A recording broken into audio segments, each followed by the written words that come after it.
Hello everyone, good morning and welcome to ambitiousbaba.com. We are back with our weekly revision current affairs class. 11 अक्टूबर से 17 अक्टूबर के बीच में जितने भी important current affairs हैं आज हम उन्हें दोबारा रिवाइज कराएंगे। 200 प्लस का पार्ट 3 है ये। अगर पार्ट 1 और पार्ट 2 आपने मिस किया है तो ऊपर आई बटन में आप उसे चेकआउट कर सकते हैं। और आज की क्लास का पीडीएफ का लिंक आपको नीचे डिस्क्रिप्शन बॉक्स में मिल जाएगा, वहां से आप उसे अपने रेफरेंस के लिए डाउनलोड कर सकते हैं। तो चलिए let's get started with the questions. पहला सवाल, इनमें से किस राज्य ने हाल ही में स्वनिर्भर नारी आत्मनिर्भर असोम योजना शुरू की है? 5 ऑप्शन है हमारे पास। तो चलिए the answer is C, Assam. हाल ही में आसाम की सरकार ने शुरू किया है स्वनिर्भर नारी आत्मनिर्भर असोम योजना, आसाम की फाइनेंशियली डिसएडवांटेज महिलाओं के लिए। इस योजना के माध्यम से वो उन्हें एम्पावर करेंगे और इसके लिए आसाम की सरकार लगभग 3.72 लाख से ज़्यादा सस्टेनेबल इंडिविजुअल एसेट्स का निर्माण करेंगे और 822 कम्युनिटी एसेट्स का निर्माण कर रहे हैं, जिससे उनका अनुमान है कि इसके पहले चरण में लगभग 4 लाख परिवारों को इससे फायदा होगा। और इसके साथ साथ आसाम की सरकार के जितने भी बाकी स्कीम्स हैं और मिशन हैं उन्हें मर्ज किया जाएगा अंडर दी मनरेगा। चलिए बढ़ते हैं अगले क्वेश्चन की ओर। दूसरा सवाल, इनमें से किस राज्य के मुख्यमंत्री ने हाल ही में गवर्नमेंट स्कूलों के लिए शुरू किया है जगन्ना विद्या कनुका स्कीम? 5 ऑप्शन है हमारे पास। तो चलिए द आंसर इज ई, आंध्र प्रदेश। आंध्र प्रदेश की सरकार ने हाल ही में सरकारी स्कूलों के लिए शुरू किया है जगन्ना विद्या कनुका स्कीम। इस स्कीम के माध्यम से वो गवर्नमेंट स्कूलों में जो ड्रॉप आउट रेट है उसे कम करना चाहते हैं और एनरोलमेंट रेट को बढ़ाना चाहते हैं। और इसके लिए उन्होंने क्लास 10 तक के बच्चों को प्रोवाइड किए हैं school uniforms, socks, shoes, school bag और बुक्स। चलिए बढ़ते हैं अगले क्वेश्चन की ओर। तीसरा सवाल, उस राज्य का नाम बताइए जिसके मुख्यमंत्री ने हाल ही में सौर स्वरोजगार योजना शुरू की है। 5 ऑप्शन है हमारे पास। तो चलिए the answer is A, Uttarakhand. हाल ही में उत्तराखंड के मुख्यमंत्री ने लॉन्च किया है मुख्यमंत्री सौर स्वरोजगार योजना।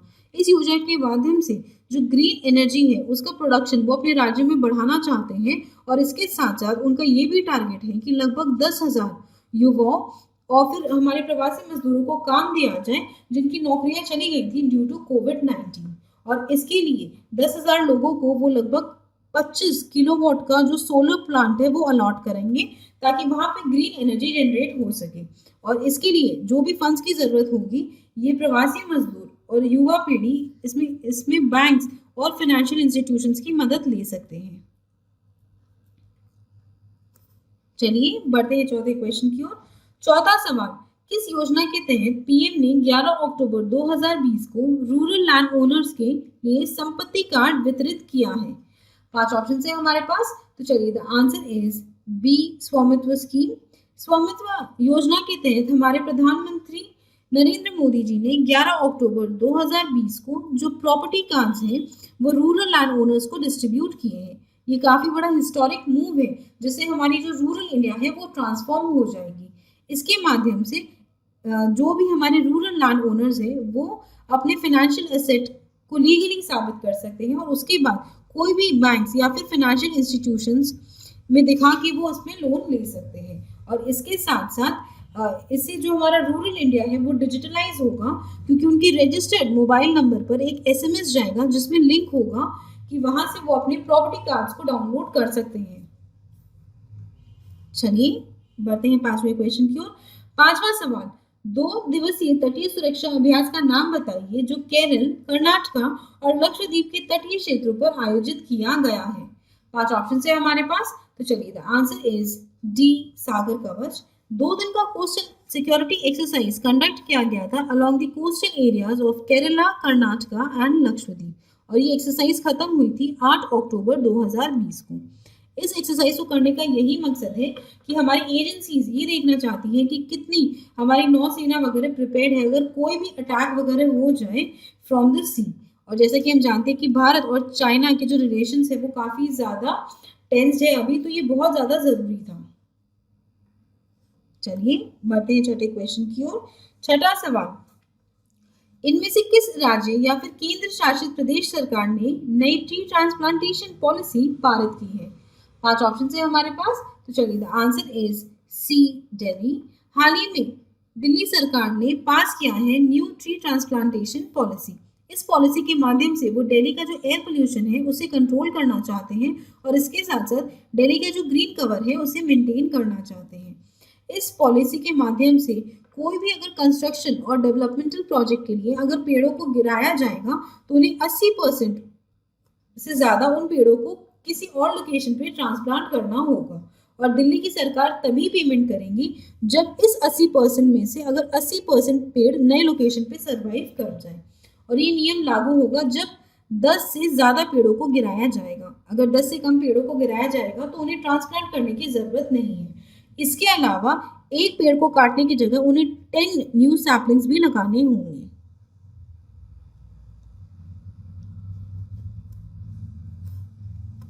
चलिए बढ़ते हैं 7वें क्वेश्चन की ओर। 7वां सवाल, कौन सा राज्य या फिर केंद्र शासित प्रदेश हर घर जल योजना के तहत सभी ग्रामीण परिवारों को नल का जल कनेक्शन प्रदान करने वाला भारत का पहला राज्य या फिर केंद्र शासित प्रदेश बन गया है? 5 ऑप्शन है हमारे पास, तो चलिए the answer is E, Goa. India का पहला ऐसा राज्य है गोवा जिसने अपनी सभी ग्रामीण इलाकों में नल का पानी प्रोवाइड किया है अंडर दी हर घर जल स्कीम। तो हमारा जो नेशनल टारगेट था वो था वर्ष 2024 कि भारत के हर एक राज्य में हर एक ग्रामीण इलाकों में नल का पानी अवेलेबल होगा, लेकिन गोवा ने ये टारगेट वर्ष 2020 में ही अचीव किया है और इसके साथ साथ उन्होंने 2.3 लाख हाउस होल्ड्स को कवर किया है और ये स्प्रेड हुए हैं अक्रॉस 191 ग्राम पंचायत। चलिए बढ़ते हैं 8वें क्वेश्चन की ओर। 8वां सवाल, कौन सा राज्य सभी पब्लिक स्कूलों में पूरी तरह से डिजिटल हाईटेक क्लासरूम्स बनाने वाला पहला राज्य बन गया है? 5 ऑप्शन है हमारे पास, तो चलिए the answer is D, Kerala. Kerala Bharat का पहला ऐसा राज्य है जिनके सभी पब्लिक स्कूलों में पूरी तरह से डिजिटल और हाईटेक क्लासरूम्स है और इसके साथ साथ केरला का जो एजुकेशन सेक्टर है वो कम्प्लीटली ट्रांसफॉर्म और डिजिटल हो चुका है। चलिए बढ़ते हैं 9वें क्वेश्चन की ओर।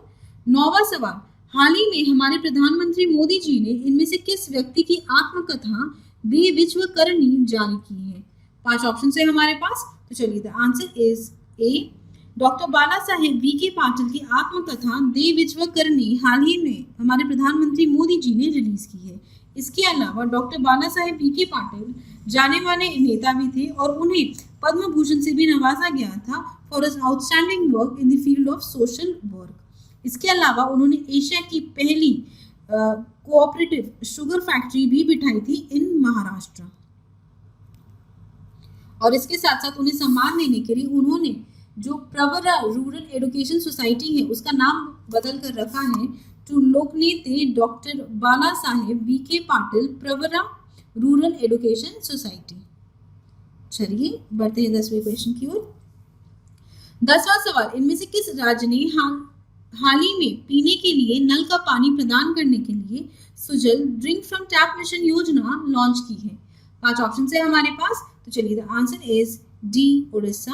हाल ही में उड़ीसा के मुख्यमंत्री ने लॉन्च किया है Sujal drink from tap mission scheme, जिसके तहत वो नल का पानी प्रोवाइड करेंगे जो कि इतना फिट होगा पीने के लिए कि लोगों को उसे फिल्टर करने की जरूरत नहीं होगी और इसके लिए उन्होंने टारगेट रखा है मार्च 2022 का। इसमें वो उड़ीसा के 15 टाउन्स को कवर करेंगे जिसमें लगभग 15 लाख लोगों को फायदा होगा। इससे उड़ीसा के जितने भी अर्बन टाउन्स हैं उनमें फिल्टर्ड वाटर प्रोवाइड किया जाएगा ताकि लोगों को उसे दोबारा फिल्टर करने की जरूरत नहीं पड़ेगी, वो सीधा नल से वो पानी यूज कर सकते हैं अपने पीने के लिए और इसके लिए उड़ीसा की सरकार ने लगभग 1300 करोड़ रुपए का बजट रखा है। चलिए बढ़ते हैं 11वें क्वेश्चन की ओर। 11वां सवाल, भारतीय सेना और महाराष्ट्र पुलिस दोनों के लिए भारतीय सेना के अग्निबाज विभाग द्वारा आयोजित संयुक्त अभ्यास का नाम क्या है? 5 ऑप्शन है हमारे पास, तो चलिए द आंसर इज बी, सुरक्षा कवच। हाल ही में सुरक्षा कवच नाम का एक जॉइंट एक्सरसाइज ऑर्गेनाइज किया गया था by the Agnibaaz division of the Indian army, जिसमें भारतीय सेना और महाराष्ट्र पुलिस दोनों शामिल थे और ये एक्सरसाइज किया गया था 9 अक्टूबर 2020 को पुणे में। इस एक्सरसाइज को कंडक्ट करने का यही मतलब है कि हमारी जो महाराष्ट्र पुलिस है और भारतीय आर्मी है उनके बीच में तालमेल बैठा रहे in terms of drills and procedures. चलिए बढ़ते हैं 12वें क्वेश्चन की ओर। 12वां सवाल, इनमें से किस संगठन के 75वीं वर्षगांठ पर प्रधानमंत्री नरेंद्र मोदी ने 75 रुपए का कॉमेमोरेटिव सिक्का रिलीज किया है? 5 ऑप्शन है हमारे पास, तो चलिए the answer is C. UN के फूड एंड एग्रीकल्चर ऑर्गेनाइजेशन को सम्मान देने के लिए हमारे प्रधानमंत्री मोदी जी ने उनकी 75वीं वर्षगांठ पर 75 रुपए का कॉमेमोरेटिव कॉइन रिलीज किया है।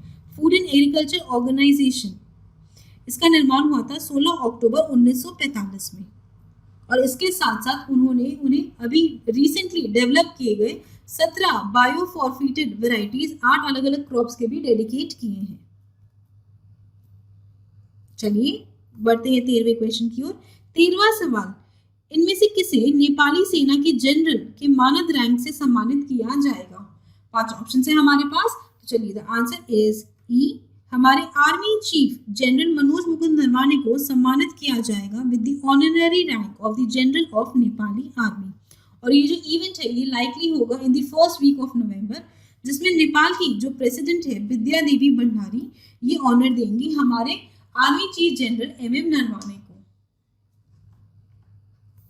चलिए बढ़ते हैं अगले क्वेश्चन की ओर। 14वां सवाल, ग्लोबल हैंड वॉशिंग डे पर इनमें से किस राज्य के मुख्यमंत्री ने हाथ धोना रोके कोरोना लॉन्च किया है?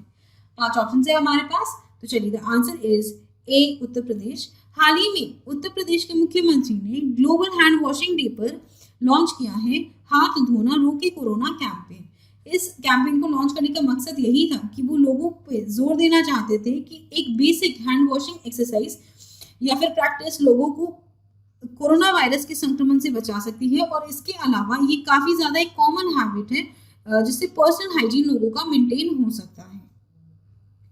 चलिए बढ़ते हैं अगले क्वेश्चन की ओर। 15वां सवाल, इनमें से किस राज्य या फिर केंद्र शासित प्रदेश के सीएम ने ट्रैफिक सिग्नलों पर निष्क्रियता को हतोत्साहित करने के लिए रेड लाइट ऑन गाड़ी ऑफ अभियान शुरू किए हैं? 5 ऑप्शन है हमारे पास, तो चलिए the answer is C Delhi. हाल ही में दिल्ली सरकार ने शुरू किया है एक नया कैंपेन जिसका नाम है रेड लाइट ऑन गाड़ी ऑफ कैंपेन, जिसके तहत जो ट्रैफिक सिग्नल्स पे लोग अपनी गाड़ी को चालू रखते हैं रेड सिग्नल पे उसे डिस्करेज किया जाएगा। इससे जो दिल्ली का एयर पोल्यूशन है वो कम भी होगा और इसके साथ साथ लोग अपने फ्यूल पे लगभग 7,000 रुपये प्रति ईयर तक सेव कर सकते हैं। ये जो बेवजह ट्रैफिक सिग्नल पे इंजन चालू रखने को आइडलिंग कहते हैं उसी को डिस्करेज करने के लिए दिल्ली के सीएम ने ये योजना लॉन्च की है और इसके साथ साथ लोगों में एक बिहेवियरल चेंज भी देखा जाएगा इस कैंपेन के माध्यम से। चलिए अब हम बढ़ते हैं टुवर्ड्स द इंटरनेशनल न्यूज। 16वां सवाल, इनमें से किस देश के थिंक टैंक ने भारत प्रशांत क्षेत्र में सहयोग को बढ़ावा देने के लिए भारतीय थिंक टैंक के साथ हाथ मिलाया है? 5 ऑप्शन है हमारे पास, तो चलिए the answer is E Taiwan. हाल ही में ताइवान एशिया एक्सचेंज फाउंडेशन जो ताइवान देश का लीडिंग थिंक टैंक है उन्होंने भारतीय यानी कि इंडियाज नेशनल मैरीटाइम फाउंडेशन के साथ एक एमओयू साइन किया है जिसके तहत भारत और ताइवान की बीच में जो रिलेशंस है और कोऑपरेशन है उसे बढ़ोतरी दी जाएगी in the Indo Pacific region और ये है ताइवान की साउथ बाउंड पॉलिसी का एक हिस्सा। इसके साथ साथ भारत और जो ताइवान के रिलेशंस है वो भी काफी ज्यादा इंप्रूव हो जाएंगे और उनके लिए एक स्ट्रॉन्ग फाउंडेशन बन जाएगा।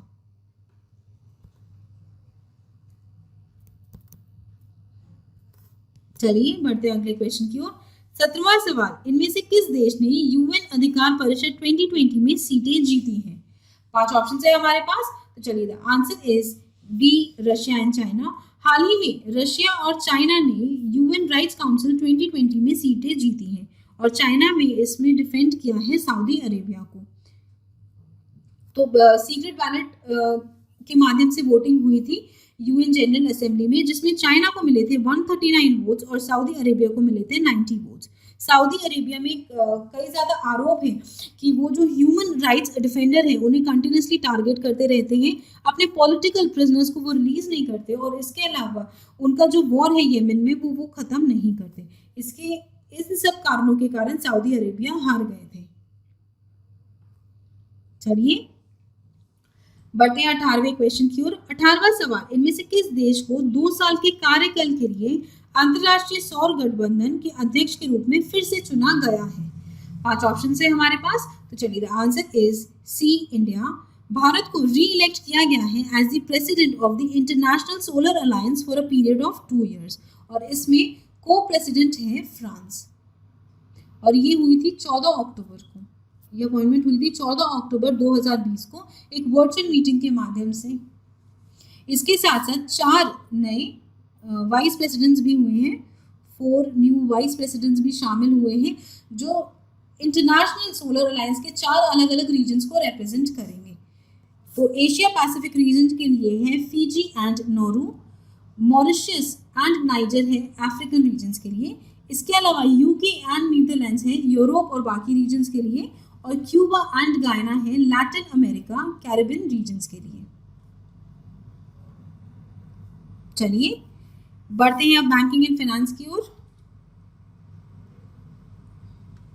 19वां सवाल, कौन सी कंपनी 125 मिलियन अमेरिकी डॉलर में ब्लू एकॉन आईसीआई को अधिग्रहण करने जा रही है? 5 ऑप्शन है हमारे पास, तो चलिए द आंसर इज ए, इन्फोसिस। इन्फोसिस जो कि आईटी सर्विसेज मेजर है, उन्होंने ये घोषणा की है कि वो ब्लू एकॉन आईसीआई जो कि एक एडोब प्लैटिनम पार्टनर है यूएस में, उसे 125 मिलियन के लिए वो खरीदेंगे। इसके साथ साथ इन्फोसिस का ये भी कहना है कि इस डिसीजन के बाद जो कंपनी की end to end customer experience offerings है उसे और ज़्यादा मजबूत किया जाएगा, क्योंकि ब्लू एकॉन आईसीआई अपने साथ काफ़ी ज़्यादा महत्वपूर्ण क्रॉस टेक्नोलॉजी कैपेबिलिटीज लेके आएंगे in terms of customer experience, digital commerce, analytics and experience driven commerce services. चलिए बढ़ते हैं 20वें क्वेश्चन की ओर। 20वां सवाल, उस व्यापारी का नाम बताइए जो फोर्ब्स इंडिया रिच लिस्ट 2020 में चार्ट में सबसे ऊपर है। 5 ऑप्शन है हमारे पास, तो चलिए the answer is C, Mukesh Ambani. Mukesh Ambani ने टॉप किया है in the Forbes India rich list 2020 for the 9th consecutive time, और इसके साथ साथ मुकेश अंबानी जी की जो वेल्थ है एज पर 2020 वो स्टैंड करती है एट 88.7 बिलियन यूएस डॉलर्स। इसके अलावा दूसरे नंबर पर है गौतम अडानी ऑफ अडानी ग्रुप, जिनकी वेल्थ है 25.2 billion US dollars for the year 2020, और तीसरे नंबर पर है शिव नागर ऑफ एचसीएल टेक्नोलॉजी, जिनकी वेल्थ है 20.4 बिलियन यूएस डॉलर्स। चलिए बढ़ते हैं 21वें क्वेश्चन की ओर। 21वां सवाल, प्रधानमंत्री नरेंद्र मोदी ने हाल ही में 100 रुपए के कमोमोरेटिव कॉइन इनमें से किसके सम्मान में रिलीज किए हैं? 5 ऑप्शन है हमारे पास, तो चलिए द आंसर इज डी, राजमाता विजया राजे सिंधिया को सम्मान देने के लिए हाल ही में प्रधानमंत्री नरेंद्र मोदी ने 100 रुपए के कमोमोरेटिव कॉइन को रिलीज किया है, और इस दिन सेलिब्रेट की जा रही है बर्थ सेंटिनरी यानी कि 100वीं वर्ष ऑफ राजमाता विजया राजे सिंधिया। राजमाता विजया राजे सिंधिया ग्वालियर की राजमाता थी, और इसके अलावा इनका काफी बड़ा योगदान रहा है हमारे फ्रीडम में। चलिए बढ़ते हैं अगले क्वेश्चन की ओर। 22वां सवाल, जलवायु संकट के कुछ सबसे जरूरी चुनौतियों को हाल ही में हल करने के लिए प्रिंस विलियम द्वारा आधिकारिक रूप से लॉन्च किए गए $65 मिलियन पुरस्कार पर्यावरण पुरस्कारों कोनोवेल का नाम बताइए। 5 ऑप्शन है हमारे पास, चलिए the answer is B, Earthshot prize.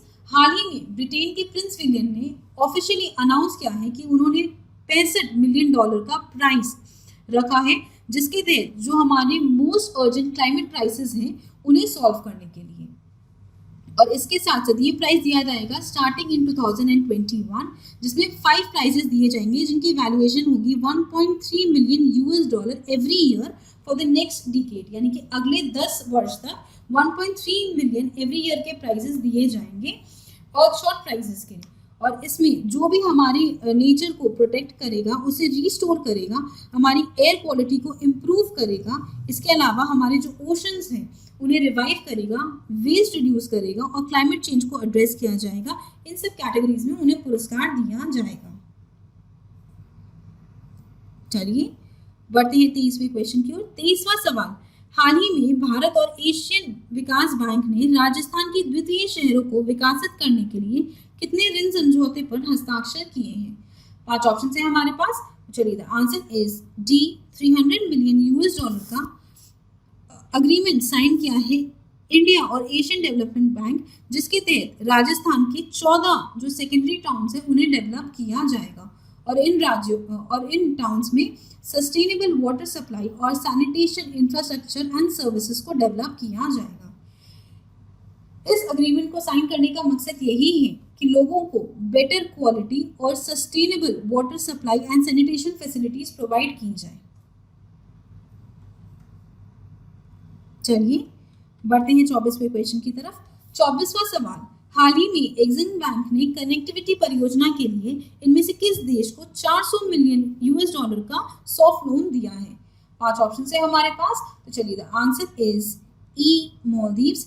हाल ही में export import bank of India ने $400 मिलियन का सॉफ्ट लोन दिया है मालदीव्स के कनेक्टिविटी प्रोजेक्ट के लिए और ये $400 मिलियन है। इसकी वैल्यूएशन है 2,932 करोड़ रुपीस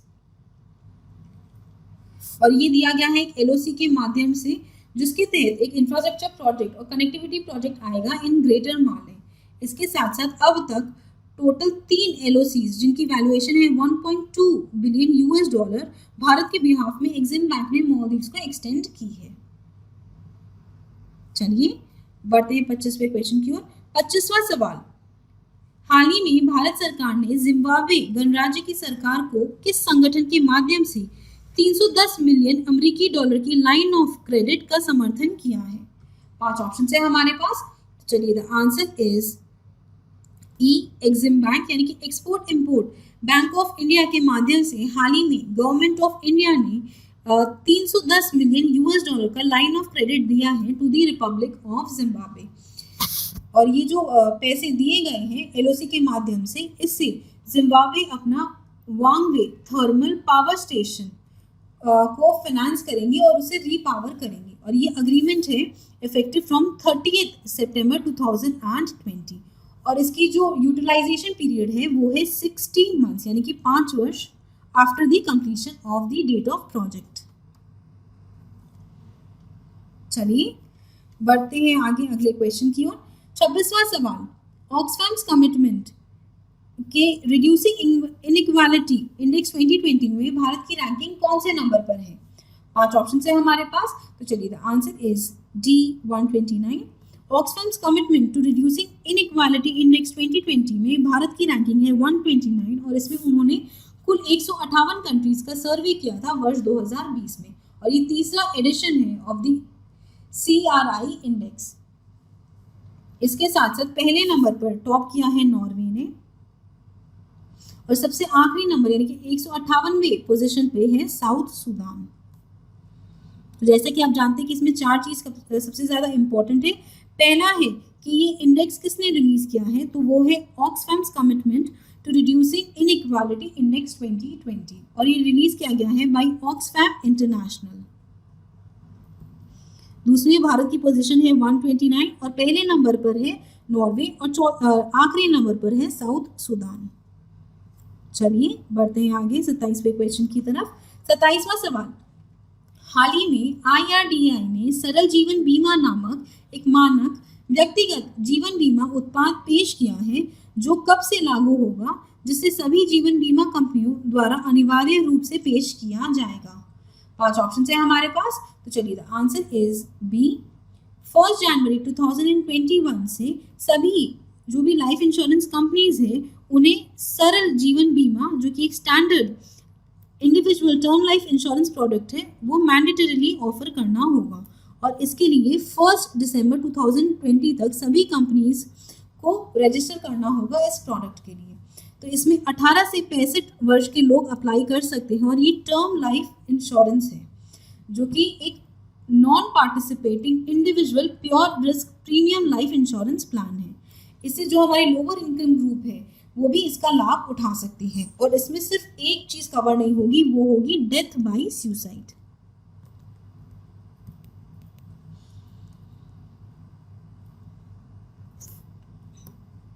चलिए बढ़ते हैं 28वें क्वेश्चन की ओर। 28वां सवाल, हाल ही में वित्त वर्ष 21 के लिए आईएमएफ ने भारत की जीडीपी ग्रोथ को कितने प्रतिशत तक आंका है?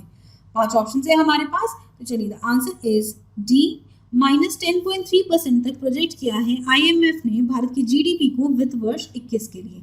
इससे पहले जून में उन्होंने फोकस किया था कि भारत की जीडीपी ड्रॉप करेगी टू -4.5%। इसके साथ साथ उन्होंने ये भी अनुमान लगाया है कि 2021 और 22 में भारत की जीडीपी रहेगी एट 8.8%। चलिए बढ़ते हैं 29वें क्वेश्चन की ओर। 29वां सवाल, हाल ही में आरबीआई ने बैंक्स के एग्रीगेट रिटेल एक्सपोजर लिमिट को उन एंटिटीज जिनकी टर्नओवर है 50 करोड़ से ज्यादा 5 करोड़ से कितने तक किए हैं? 5 ऑप्शन है हमारे पास। तो चलिए the answer is A, 7.5 crore. हाल ही में आरबीआई ने बैंक्स की एग्रीगेट रिटेल एक्सपोजर लिमिट को 5 करोड़ से 7.5 करोड़ तक बढ़ा दिया है उन एंटिटीज के लिए जिनकी टर्नओवर है 50 करोड़ रुपए। ये किया गया है ताकि जो स्मॉल बिजनेसेस हैं उनमें क्रेडिट फ्लो है उसे इंक्रीज किया जाए। और इसके साथ साथ जो रिस्क वेट रहता है 75% का, वो सभी फ्रेश एक्सपोजर्स और ऑल्सो एग्जिस्टिंग एक्सपोजर्स को अप्लाई करेगा। चलिए अब हम बढ़ते हैं towards the appointments and resignations.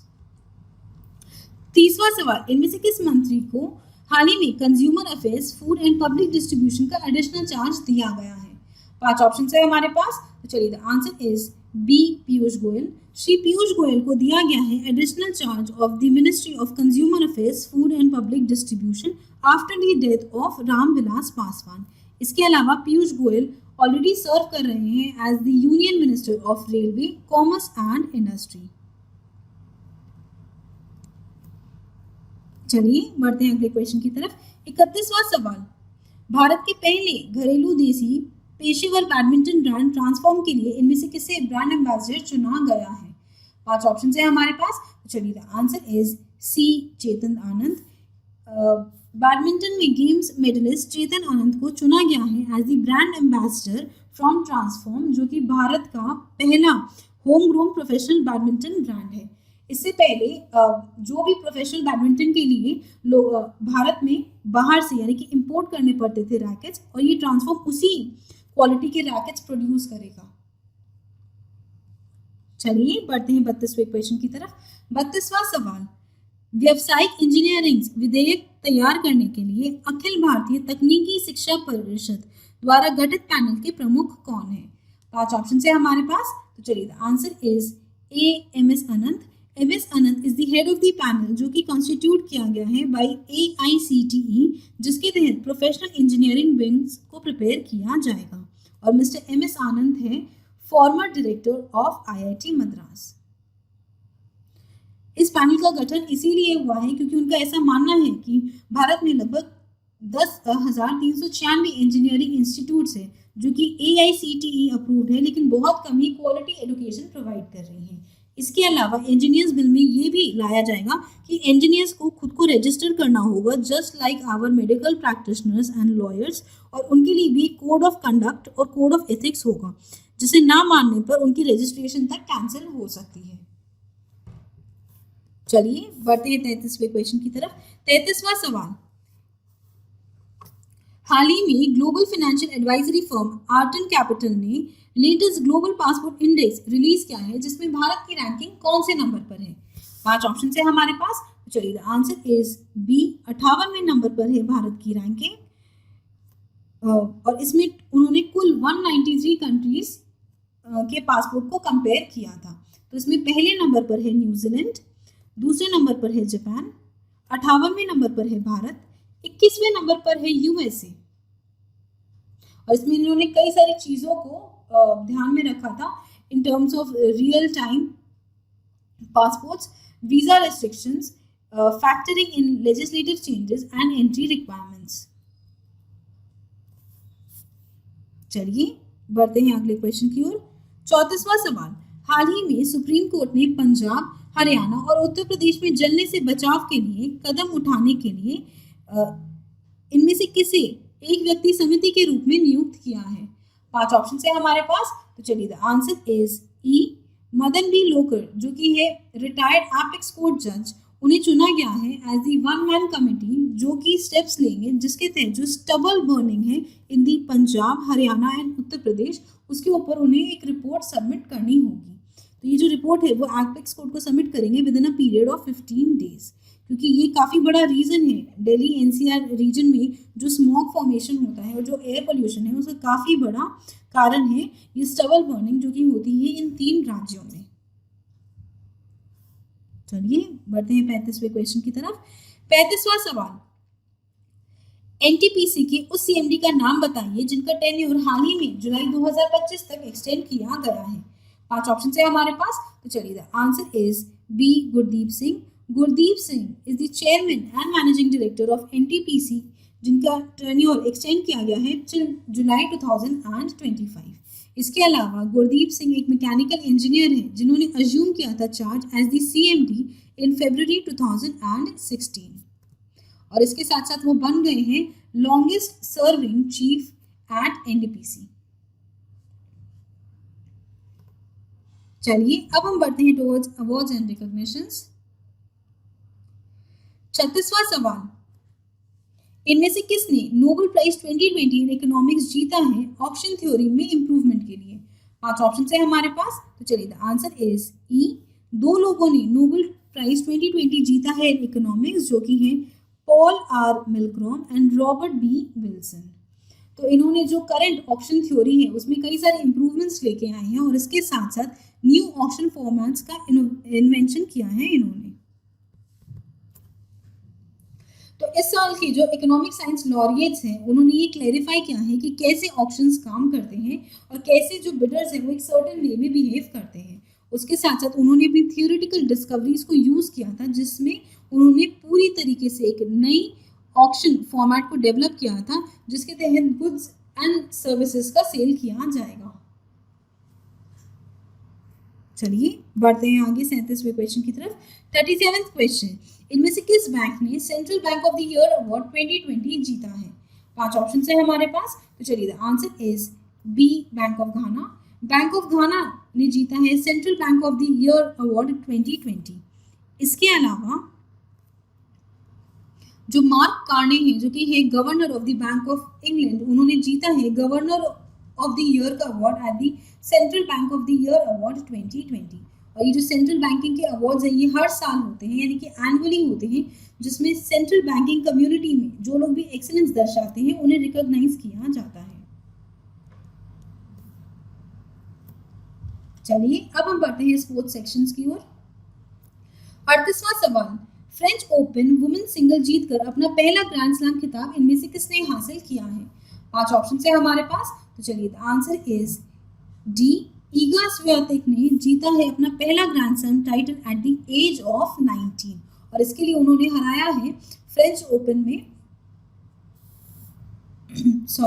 Sophia Kenin को, अपनी जो ओपोनेंट है सोफिया केनिन को हरा करके उन्होंने जीता है ये टाइटल। और इसके साथ साथ वो पहली पॉलिश प्लेयर है जिन्होंने ग्रैंड स्लैम सिंगल्स टाइटल जीता है।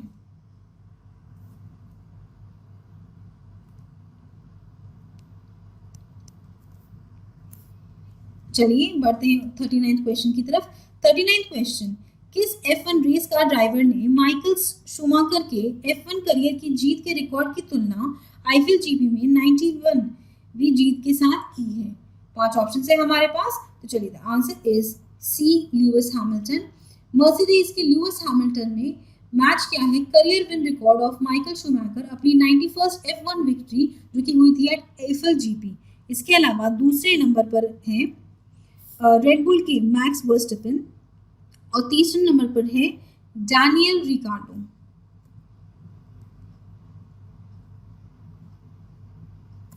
Of Renault. चलिए बढ़ते हैं 40वें क्वेश्चन की तरफ।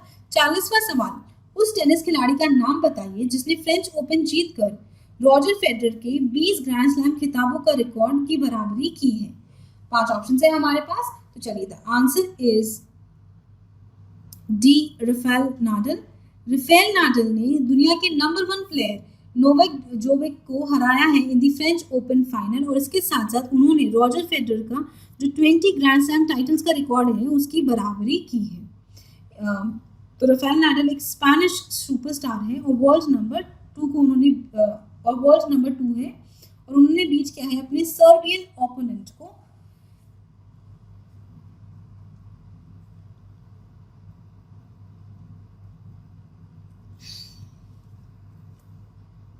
चलिए बढ़ते हैं 41 क्वेश्चन की तरफ। इसमें से किस पेशेवर बास्केटबॉल टीम ने 17वीं राष्ट्रीय बास्केटबॉल एसोसिएशन यानी कि एनबीए चैंपियनशिप 2020 जीत ली है? 5 ऑप्शन है हमारे पास, तो चलिए the answer is B Los Angeles Laker ने डिफीट किया है मियामी हीट को, और उसके साथ उन्होंने जीता है एनबीए चैंपियनशिप 2020। ये उनकी 17वीं एनबीए टाइटल है फॉर एलए लेकर्स, और इसके साथ साथ 2010 से उनकी पहली टाइटल है। चलिए अब हम बढ़ते हैं टुवर्ड्स ऑब्ituary। 42वां सवाल, कार्टन चैपमैन का हाल ही में निधन हो गया है, वो किस देश के पूर्व फुटबॉल कप्तान थे? 5 ऑप्शन है हमारे पास, तो चलिए the answer is E India. Bharat के पूर्व फुटबॉल कैप्टन रह चुके हैं कार्टन चैपमैन, जिनका हाल ही में बेंगलुरु में हार्ट अटैक के कारण डेथ हुआ है at the age of 49 on 12 October 2020। इसके अलावा उन्होंने फीचर किया है alongside great other players like I M Vijayan, Jo Paul and Raman Vijayan, और इसके साथ साथ उन्होंने 1997 का south Asian football federation gold cup भी जीता है। चलिए बढ़ते हैं 43rd क्वेश्चन की ओर। म्यूजिक कंपोजर राजन का हाल ही में निधन हो गया, वो किस राज्य को बिलोंग करते थे? 5 ऑप्शन है हमारे पास, तो चलिए the answer is B Karnataka. Music composer Rajan Karnataka को बिलोंग करते थे, जिनका हाल ही में निधन हो गया है 11 अक्टूबर 2020 को एट द एज ऑफ 85। वो मैसूरू से बिलोंग करते थे, और वो और उनके भाई राजन और नागेंद्र ने कई सारी पिक्चरों में काम किया है, और 375 से ज़्यादा फिल्मों के लिए उन्होंने म्यूजिक कंपोज किए हैं। चलिए बढ़ते हैं 44th क्वेश्चन की तरफ। शोभा नायडू जो कि पद्मश्री अवार्डी है, उनका हाल ही में निधन हो गया, वे कौन थी? 5 ऑप्शन है हमारे पास, तो चलिए the answer is E renowned Kuchipudi dancer थी शोभा नायडू, जिनका हाल ही में निधन हुआ है 14 अक्टूबर 2020 को। इसके अलावा उन्हें पद्मश्री से भी नवाजा गया था भारतीय सरकार द्वारा इन द ईयर 2001, और इसके अलावा 1991 में उन्हें संगीत नाटक अकेडमी अवार्ड से भी नवाजा गया था।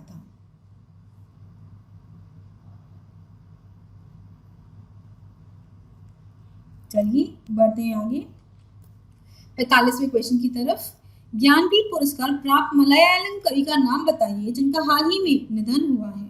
5 ऑप्शन है हमारे पास, तो चलिए द आंसर इज ए जाने माने मलयालम कवि अखितम अच्युतन नंबूतिरी का हाल ही में निधन हुआ है, और इसके अलावा उन्हें वो एक जाने माने सोशल रिफॉर्मर भी थे, जर्नलिस्ट भी थे, और एक एग्जाम्पल थे ऑफ सिंप्लिसिटी। इसके अलावा उन्हें पद्मश्री से भी नवाजा गया था। चलिए बढ़ते हैं 46वें क्वेश्चन की तरफ। ऑस्कर्स पुरस्कार जीतने वाली पहली भारतीय का नाम बताइए जिनका हाल ही में निधन हुआ है। 5 ऑप्शन है हमारे पास, तो चलिए the answer is B Bhanu Athaiya. Bhanu Athaiya पहली भारतीय हैं जिन्हें ऑस्कर अवार्ड दिया गया था फॉर द बेस्ट कॉस्ट्यूम, और उन्हें सम्मान दिया गया था उनकी 1982 फिल्म गांधी के लिए, जो कि डायरेक्ट किया गया था बाय रिचर्ड एटनबरो। चलिए अब हम बढ़ते हैं हमारे लास्ट सेगमेंट की तरफ, जो कि है important days and dates 2020 national and international. तो 9 अक्टूबर को सेलिब्रेट किया जाता है वर्ल्ड एग डे। ये डेट चेंज होती रहती है वर्ल्ड एग डे की। ये नॉर्मली सेलिब्रेट किया जाता है on the second Friday of October, और इस साल वर्ष 2020 में ये सेलिब्रेट किया गया है 9 अक्टूबर को। 10 अक्टूबर को हम सेलिब्रेट करते हैं वर्ल्ड मेंटल हेल्थ डे, और इस साल उनका थीम है mental health for all, greater investment, greater access.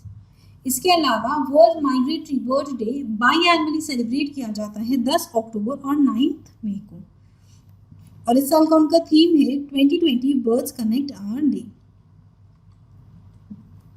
इसके अलावा 11 अक्टूबर को हम सेलिब्रेट करते हैं international day of the girl child, और इस साल का उनका थीम है my voice our equal future. और 12 अक्टूबर को सेलिब्रेट किया जाता है world arthritis day and world day against death penalty. तो इन सब डेज को प्रमोट करने के लिए, इनके बारे में अवेयरनेस फैलाने के लिए ये सब दिन सेलिब्रेट किए जाते हैं।